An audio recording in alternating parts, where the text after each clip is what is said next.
Like your average person, when I'm bored, I scroll on my phone. So just as I have done thousands of times, I went to my Instagram and scrolled through a bunch of art when I came around Eddsworld art. And here's some spooky lore drop for a second. Eddsworld was my first ever fandom. And you know, instead of starting on maybe Tumblr with posting my art, I started on Amino. Yeah. So obviously I'm like, wow, I feel both old and violated for having to remember that. Let me see how the fandom is doing. And so, you know, I looked at TikTok and Twitter, and overall it's been thriving recently, which was nice to see. But then I came across a video talking about the one and only Dear Starboy. And didn't that hit me with a whiplash of nostalgia? Spooky here, and as you know, I have dabbled in the world of fanfiction. With my first ever fandom being Eddsworld, it's only natural that's the way I found fanfiction, wasn't it? Yeah, and I have regrets. You see, I was what we called in the industry a Tom Tord shipper. I know. Before you blast me in the comments, I was like 10 to 11, alright? Give me a break. I just found out gay people were real and not just something in TV. And I also found out that shipping was also a thing. So, as you can imagine, when I caught whiff of a popular fic circling around in 2019 that was Tom Tord, oh, I was intrigued. I know that Tom Tord is something that's still both loved and fucking hated still, and honestly, I have no clue how I feel about it. I know I was bullied back in the day and was harassed, because of course I was on Amino, for liking the ship, so you know, I feel sympathy towards the lasting shippers, but also like, people have every right to hate it, because Jesus Christ, fans, at least back then, were something else. This is torture for me to revisit too, but if I'm going down, you guys are going down with me. So, here's the thing, I never actually read Dear Starboy, and you may be like, well, Spooky, why are you acting all traumatized? Because I didn't need to read it to take it in. I didn't read that shit because I listened to it. Oh yeah, baby, I audiobooked it. I didn't read a word. Instead, someone else read it and I listened to every second. I don't remember much, but I know I listened to every second. Today will be the first time I see this masterpiece in its full glory. Before I get started, I think it's important to say a lot of this is just my opinion, as I am a writer myself. I don't want to be stepping on anyone's shoes if this fic is something people generally still do enjoy, or if this fic is like rightful, like for the criticism, like the author did something, or I don't know. This is all lighthearted fun, and I'm just glazing over a piece of history in the Eddsworld fandom. With that, let's get started. For the longest time, I wasn't interested in Dear Starboy. Because I was still new to Wattpad, I couldn't find it and was too lazy to, which would have been the best decision ever if I didn't get a video in my YouTube recommendation of a reading of it. This was the channel that was responsible. Exnovist, correct me if I said that wrong. Basically, they were known for doing voice acting for Eddsworld dubs, I think mainly ones from Tumblr, and Jesus Christ, this was 6 years old, and you know, wherever that dude is, I hope things are going good for him,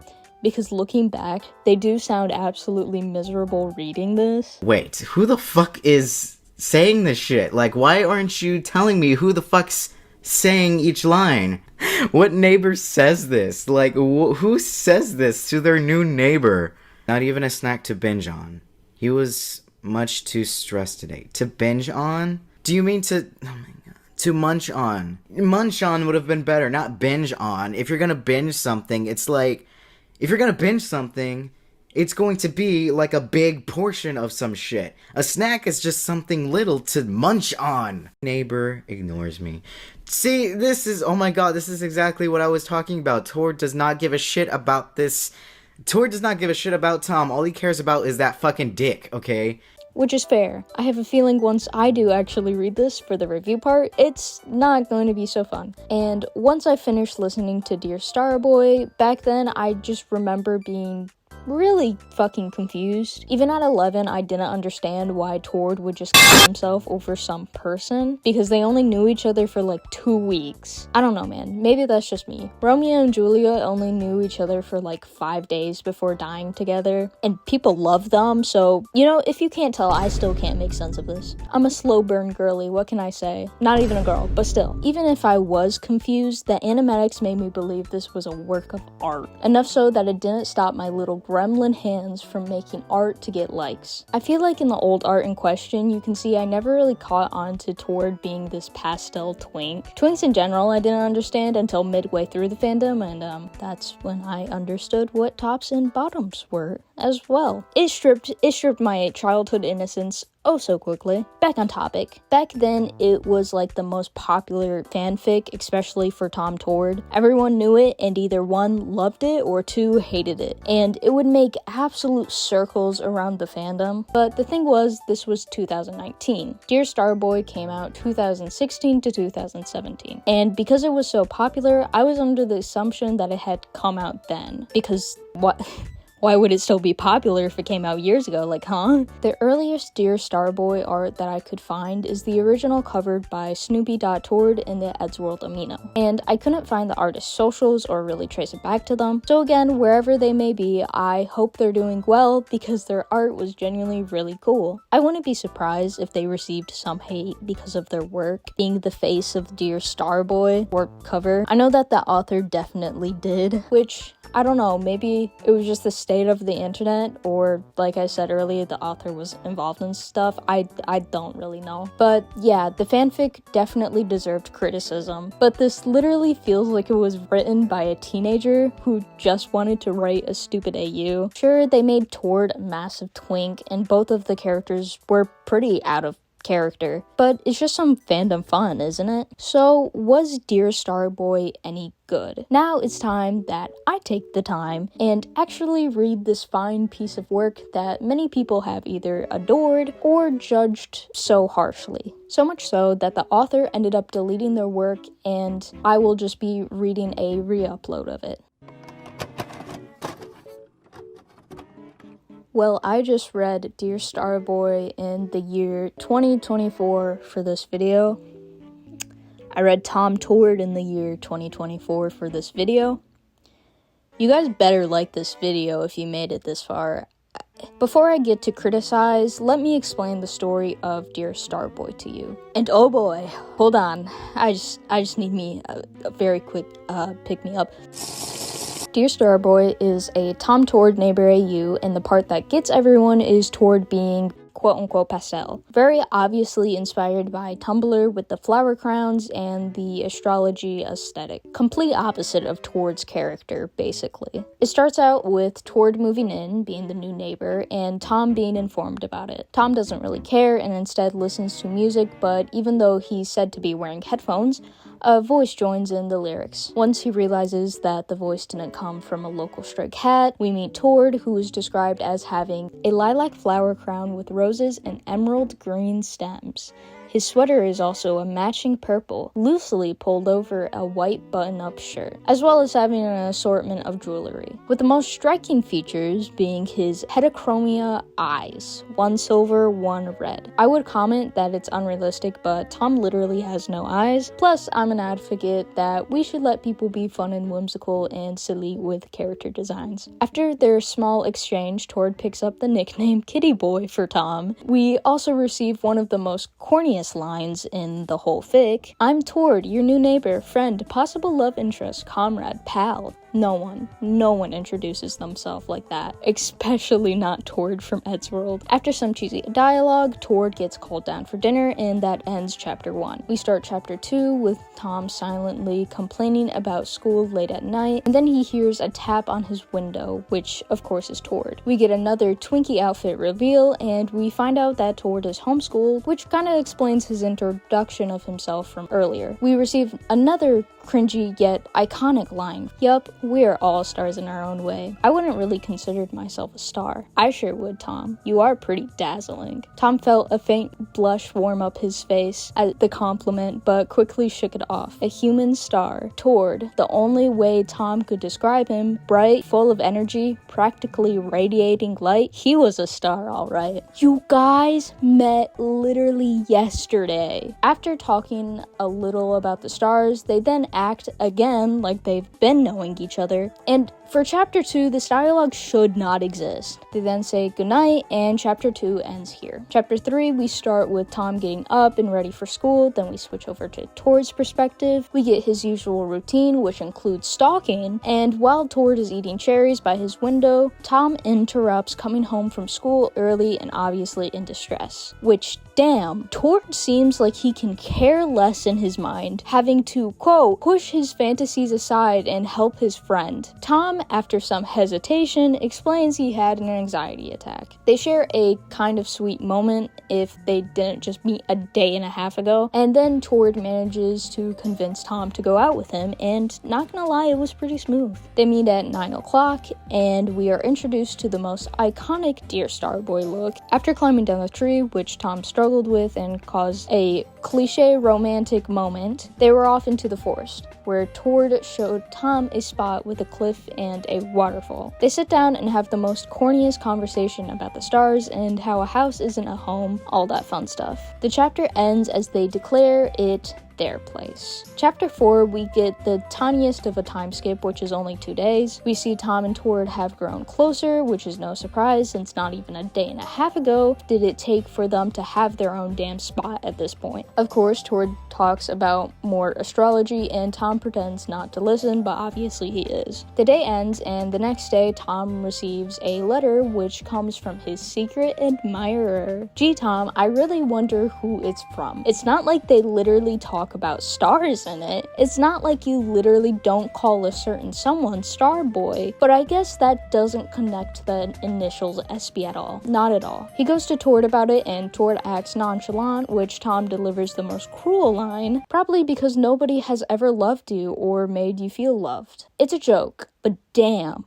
That hurt me a little bit. Next, chapter 5, we start out with another love letter. It talks about how he has terrible puns, and it's just like, man, it can't be more obvious. You have like one friend you talk to. Back at their spot, he's sitting with Tord as he reads this letter. Tord teases him about it like he wasn't the one who wrote it, makes a concerning comment, and then falls into the water, dragging Tom with him. Tom swims to the surface and realizes that Tord isn't there, and goes back in to get him. After they get out, they kind of just joke about it. Tord makes another concerning comment, but I'm sure it's nothing. Some gay shit happens, and then they talk about making a bucket list, and that's pretty much it for chapter 5. Chapter 6 talks about how Tom keeps receiving the letters, and that Tord even made a pastel blue star shoebox for Tom to keep the letters in. I'm not even going to point out how obvious it is anymore because Jesus Christ, Dear Starboy Tom is the dumbest fucker in existence. Another foreshadowing comment Tord makes later, they talk about making that bucket list.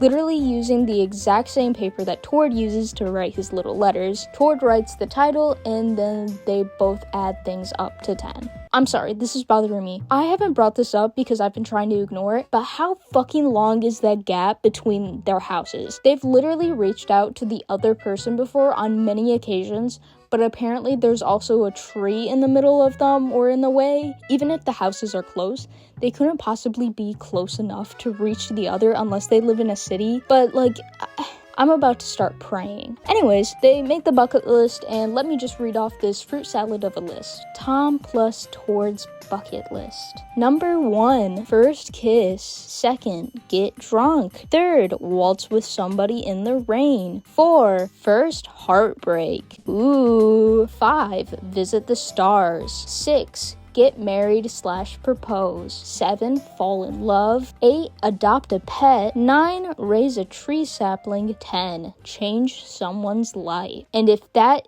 no. Okay.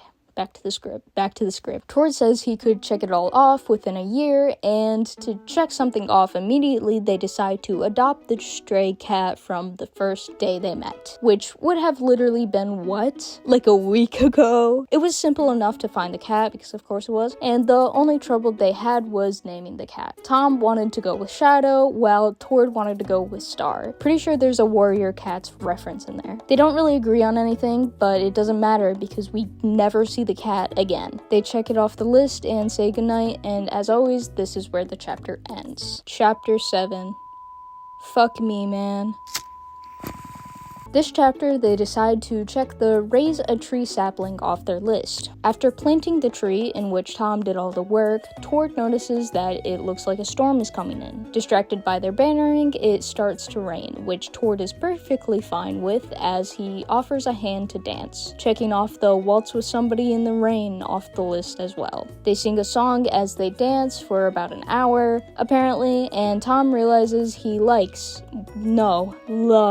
Tord. We are just so happy for them. Chapter 8, halfway done with this fic, Tom is laying on his bed going over what happened the night before, questions his sexuality, all that fun stuff. Then at midnight, he opens his window and whistles over to Tord's window, getting his attention. After more Skittle shenanigans, Tord invites Tom over, and it doesn't take long for Tom to have an anxiety attack. It foreshadows his dad's a bit of a abuser, and then immediately after, Tord comforts him, and then he confesses, because the perfect time to confess is after an anxiety attack. Chapter 9, it picks up where it last ended, and they both are now official, confessing they are deeply in love with each other. So you can bet you can check that off the list. Wow, they really are just speedrunning it. Screw finishing it in a year, they'll finish it in 4 days with this pacing. They wave goodbye as Tom leaves Tord's house. Next day, they decide they'd complete number 2, which is get drunk. Since of course Tom's dad is an alcoholic, because why don't we just throw that in there? Trauma and it's convenient? Let's go. I act like I haven't done this before.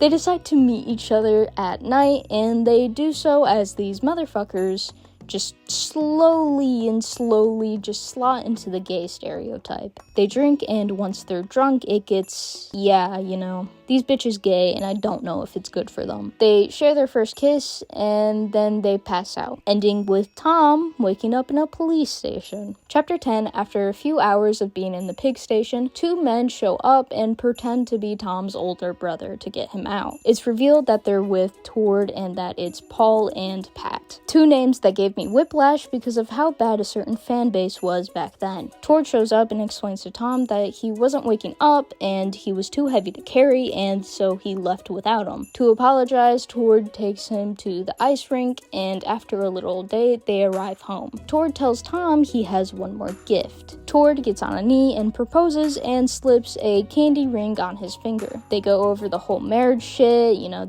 that gay stuff, and before the chapter ends, we are left with another cliffhanger. As Tom goes into his house, he's met with his dad, who he obviously is scared of. Before I continue forwards, I should warn you that these next chapters go into child abuse, self-harm, homophobia, and suicide. Nothing too descriptive, but I feel like I should warn you, and if you want to skip it, go to this timestamp. Chapter 11 starts with Tom's dad stumbling in, obviously drunk, and turns out he knows that Tom was at the police station. We find out that physical abuse was nothing new to Tom, as his dad gets mad at Tom for stealing his alcohol and running off with Tord. His dad throws a bottle at him and it misses, but a few shards still got into Tom's arm. Swinging a bottle of alcohol again, he didn't miss as it shattered on the back of his neck. Before Tom goes to his room, his dad tells him to break it off with Tord, and Tom agrees. Chapter 12, we start out with Tord's point of view as he rants in his head about loving Tom oh so much and writing one of the letters. After Tord hears a shatter, he watches as Tom slams into his room. He tries to talk to Tom, but Tom is reluctant. He then breaks up with Tord, which obviously makes him upset, and just as quick as it started, the relationship fell apart. Tord gets defensive and pulls out the good old guilt tripping, and once Tom finally says he doesn't love him, he stops and says goodbye. Chapter 13 starts with a time skip, I believe. It's Christmas time and Tom is reflecting on their relationship, which of course he never really wanted to break up with Tord in the first place. He goes over the letters, which the author really could have just wrote that he realized it was Tord's, because like, come on,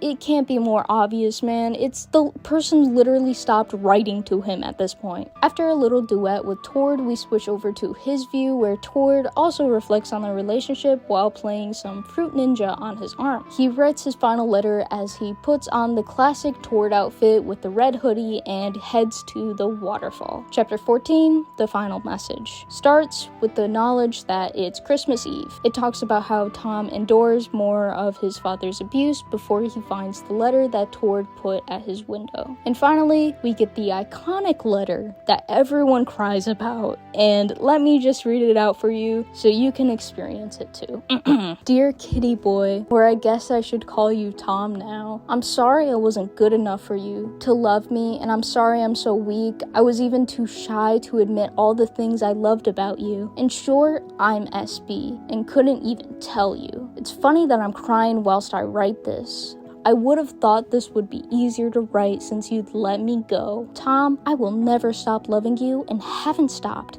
since I first laid my forsaken eyes on you. I know you couldn't finish our bucket list, but I'm glad I helped you through most of it. You changed my life, and I hope deep down you'll find something good about me. Keep your promise and never forget me. I'm finally happy. I'm with the stars now. Starboy. As Tom feels numb, the chapter ends with the news going on about how a local teen drowns himself in a water at Starbank Forest, which I have no clue how they found him so quickly if no one even knew about the spot, but whatever. Final chapter, or the epilogue. Tom says he hates Christmas because it was when Tord died and that he got to see a bit of Tord's body before they wheeled him out. He kind of stands up to his dad by smashing a bottle over him, and 2 months later he moves in with Ed and Matt. They attend Tord's funeral, and Tom picked up a quote-unquote bad alcohol habit, and the fanfic ends as he tries to write a letter back to his beloved Starboy. I haven't smoked a day in my life, but I think I need a cigarette.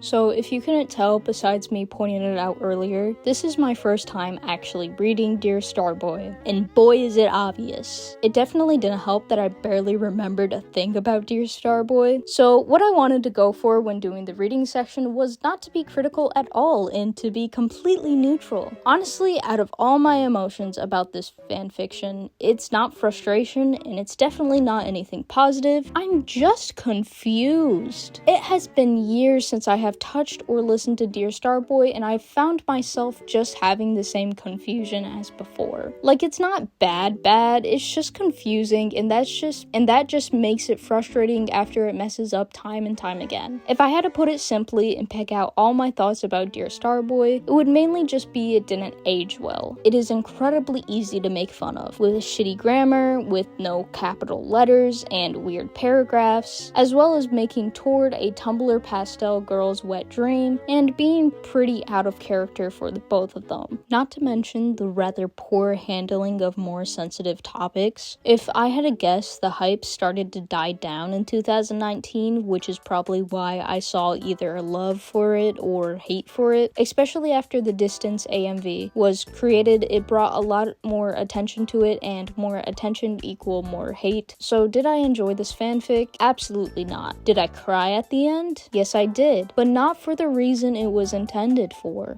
Do I understand why people liked this, especially back then? Yeah, I would say so. Genuinely, if the pacing wasn't so god-awful, I think it would be a lot more tolerable. Yeah, sure, they were out of character, but it's an AU, and maybe that's just me because I come from the SBI fandom, and well, if you know, you know. Plus, some of the interactions could be pretty sweet if they were just written out a bit more. I think Dear Starboy had a lot of potential. If it had just been better written and longer and had a lot more character growth or just made the characters deeper. For example, my favorite trope is a character that seems like a basic trope, but in reality is a deep and complex character, which would have been so cool to see, especially with this pastel characterization of Tord, because even if he's pastel or dressed more feminine, he was a complex character and could still be the very same from the original show. Plus, Sumi, I thought basing the chapters after the bucket list was a pretty good idea, which was until they just started combining them in the same chapter. It was a cool concept. Plus, they understood foreshadowing well, so I'll give them credit for that. At the end of the day though, the fanfic was probably the author's first, or the author was just a Tumblr teen who wanted to write about the pastel aesthetic, astrology, and a boy smooching. Could they have just written this as their OCs? Yeah, but it's more fun to share your work with people that'll actually see it, to be in a community. Dear Starboy wasn't that bad, and definitely not bad enough that people should be commenting slurs under the damn thing. Even if you can reclaim them or not, it's not that serious. I'm not saying you can't make fun of it. It's really funny looking back, especially since it did make so many people cry. It's like that fondness of looking back at shitty artwork or writing you did when you were younger and making fun of it. If you want something to actually fucking hate, there's enough Tom Tord Omegaverse fanfics to rip apart. I'm sure I wasn't the only kid traumatized from that shit. You cannot lie. Dear Starboy had an impact on the fandom, even if it was 6 to 7 years ago. A lot of fan art, animatics, fanfiction, even a small map came of it. Even if the fanfic is kinda a little problematic, it's silly looking back on it. I recommend that if you want a little bit of a laugh, go on call with some friends and read it out loud. Or you can read it on your own and look at the comments, because not gonna lie, I did find myself doing a little bit of chuckling at some of these. This is where I'll be ending the video now. Thank you guys so much for watching. If you enjoyed, please like and subscribe. I very much enjoy going over niche media, and if you want me to cover another popular fanfic or some other type of content, make sure to comment down below. I hope you enjoyed it, because I sure didn't. I've been Spooky here, and I'm finally happy. I'm with the stars now.